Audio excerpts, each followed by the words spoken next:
Tu as entendu parler du jardin de Gethsémane, où cet homme méprisé et bien seul abandonné, ses amis sont endormis, il est tout seul dans la nuit.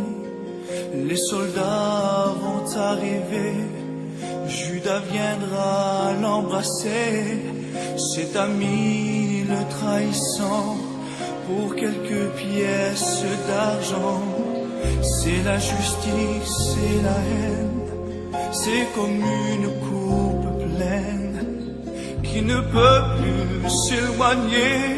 Ces moments sont les derniers, reniés par tous les siens.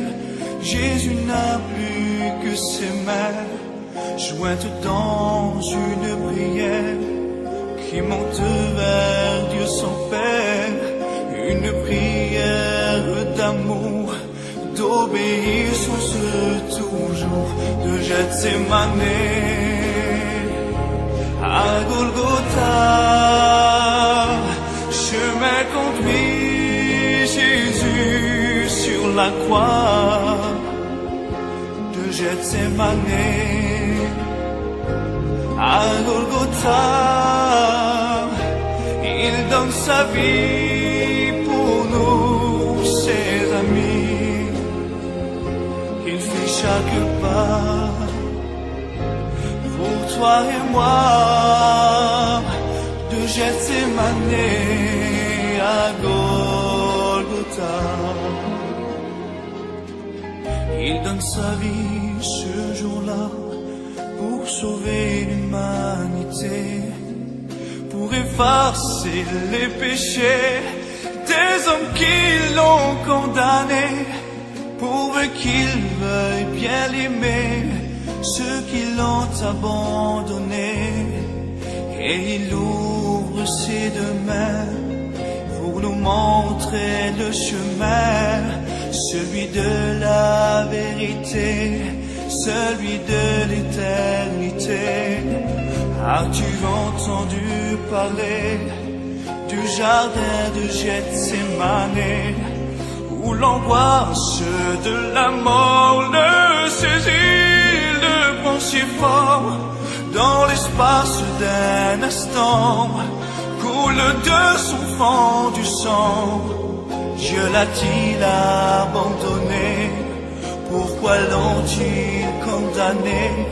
Cet innocent sur la croix va mourir aussi pour toi, de Gethsémane à Golgotha. Chemin conduit Jésus sur la croix. Alors, définition de l'enfer, ce que la Bible nous dit, c'est la séparation éternelle, donc à toujours, avec Dieu, pour ceux qui auront refusé son amour et son merveilleux plan de salut. Parce que Dieu a un plan de délivrance. Il ne veut pas que les gens aillent en enfer. Alors, il intervient dans l'histoire de l'humanité, il intervient dans la vie de chacune des personnes qui composent cette humanité. Il faut être attentif, il faut être à l'écoute. Si tous se trouvent sur ce chemin large qui mène à la perdition, Dieu intervient sur ce chemin. Et il lance ses panneaux d'éducation, puis il dit, puis il dit attention, danger. Donc, mais ce lieu existe et il y a plusieurs définitions. C'est le Seigneur Jésus-Christ lui-même dans son enseignement. C'est le maître des maîtres. Ses propos nous sont rapportés par ses disciples, les évangélistes. Et on peut y lire plusieurs textes. Et j'aimerais justement vous partager quelques-uns de ces textes que nous avons dans la parole de Dieu. Vous avez tout d'abord l'évangéliste Matthieu. Alors, les propos du Seigneur qui nous dit que c'est un lieu de perdition. Les gens vont périr dans cet endroit-là. Également, toujours dans Matthieu, mais cette fois, le chapitre 25, c'est le feu éternel, un feu qui ne s'éteint point. On va décrire ce lieu. Hein. C'est vraiment du feu. Oui, alors, en tout cas, décrire un lieu de souffrance. On parle de l'âme qui souffre éternellement. Tout le corps qui brûle éternellement. Il brûle éternellement, ça souffre éternellement, sans arrêt, là, sans fin. Également, dans Matthieu 24, un châtiment éternel. Un juste châtiment, nous dit les Saintes Écritures. Dans Marc chapitre 9, un feu qui ne s'éteint point. Dans 2 Thessaloniciens, une lettre de l'apôtre Paul, des ruines éternelles. Alors, toujours enflammé, toujours en ruine. Apocalypse 20, l'étang de feu. Et dans Luc 16, un lieu de tourment qui ne s'éteindra jamais. Un lieu qui va exister éternellement et des âmes vont s'y retrouver. Alors ce sont des remords, des regrets de ceux qui auront vécu sans vraiment porter attention aux avertissements solennels de Dieu et naturellement de croire à ce message tellement important pour chacun d'entre nous, un message que Dieu nous a laissé. Les gens vont nous dire, oui mais personne ne m'a avisé, personne ne m'a averti. C'est faux. Dieu nous a laissé un message solennel, important, et en plus des messagers. Des messagers. Et nos téléspectateurs le savent aujourd'hui. Ce sont des gens avisés à partir de maintenant. Oui. Des gens qui sont au courant de ce qui s'en vient pour leur éternité. Mais ils peuvent changer tout cela. C'est ce qui est formidable. Alors donc, des images de vers qui rongeront les perdus pour l'éternité. Tous ces remords du fait qu'on aurait pu changer notre destinée éternelle, mais on n'est pas intervenu, on n'a rien fait. On s'est laissé aller comme ça sur le chemin large jusqu'à la perdition. Sans chercher. La grande catastrophe, alors le plus grand des malheurs de tous les êtres humains, alors on vient au monde sur un seul chemin, unique chemin, appelé par la Bible, le chemin large qui conduit à la perdition. Sa destinée est la perdition de l'âme. C'est horrible. Alors, c'est ce qui nous est destiné pour chacun d'entre nous. Dieu nous invite à emprunter un autre chemin, ce qui nous mène à la vie ou à sa présence. On va lire ça dans Matthieu chapitre 7. Si vous voulez un texte biblique comme appui, Matthieu chapitre 7, versets 13 et 14.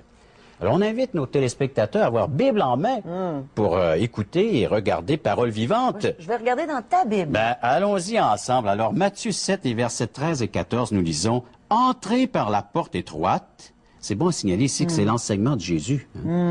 Entrez par la porte étroite, car large est la porte, spacieux le chemin qui mène à la perdition, et il y en a beaucoup qui rentrent par là. Mais étroite est la porte, resserrez le chemin qui mène à la vie, et il y en a peu qui les trouvent. Beaucoup d'appelés, Peu d'élus. peu d'élus. Beaucoup d'appelés. Aujourd'hui, beaucoup sont appelés. Ouais. Dieu lance un appel à ces gens-là Il y a des par milliers sa de gens qui parole. sont appelés présentement. Oui. Alors, combien y aura-t-il d'élus? Combien de gens répondront-ils à l'appel de Dieu? C'est ce que Dieu fait présentement. J'ai une carte qui illustre cette vérité. Oui, hein? Alors, avec l'aide d'illustration, on est à la télé. Alors, pourquoi pas apporter des aides visuelles? Et j'en ai une ici avec moi, une carte qui va nous expliquer, alors peut-être un grand plan. Vous voyez ici le chemin, Matthieu 7, 13, qu'on vient de lire dans la Bible. C'est le chemin large, spacieux qui mène à la perdition. Alors, tous s'y trouvent. Tous les êtres humains, petits comme les grands, les hommes, les femmes, les vieillards, tous les êtres humains viennent au monde sur ce chemin large, spacieux qui mène à la perdition éternelle. Alors, tous, ici c'est la mort qui est bien présentée ici. Alors, la mort ici, il va s'en dire, tous, donc, vont passer par la mort, petits comme les grands. Et après la mort, eh bien, il y a deux endroits. Un endroit appelé ciel et un endroit appelé enfer. Alors, le ciel est représenté ici par le jaune, dans le haut de la carte, et l'enfer par le couleur assombrie, noir, enfer, et qui mène jusqu'à la perdition éternelle au lac de feu. C'est une bonne illustration. Hein? Alors, les gens, ils Facile à peuvent regarder, facile à comprendre, les deux chemins, deux destinées. Alors, donc, tout le monde vient au monde sur le chemin large, la mort arrive, c'est l'éternité, l'âme rentre dans son éternité. Alors, dans l'enfer, le lieu de perdition, il est temps de feu, après qu'ils aient passé au grand trône blanc, il y aura un jugement dans l'Apocalypse chapitre 20. Et ici, dans le centre de la carte, on voit un grand abîme, c'est-à-dire après la mort, il n'y a plus de revenez-y d'un côté comme dans l'autre. Soit tu es au ciel pour toujours, soit en enfer pour toujours. Alors voilà pourquoi qu'il faut revenir à l'instant présent, chemin large, là où Dieu intervient. Alors donc, on sait que des millions d'êtres humains sont dans cette condition de perdition éternelle. Au moment où je parle, au moment où nous parlons, où nous faisons cette approche avec les gens à la télévision, alors ils sont sur le chemin large qui mène à la perdition éternelle. Le Seigneur est prêt à agir maintenant. Il peut sauver ceux qui vont s'approcher de lui, lui faire confiance et le lui demander qu'il intervienne dans leur vie. Oui. Comment Ils ça peuvent se le fait faire tout cela? aujourd'hui. Aujourd'hui, maintenant, à l'instant même. Ils peuvent lui demander, change ma condition éternelle. Comment?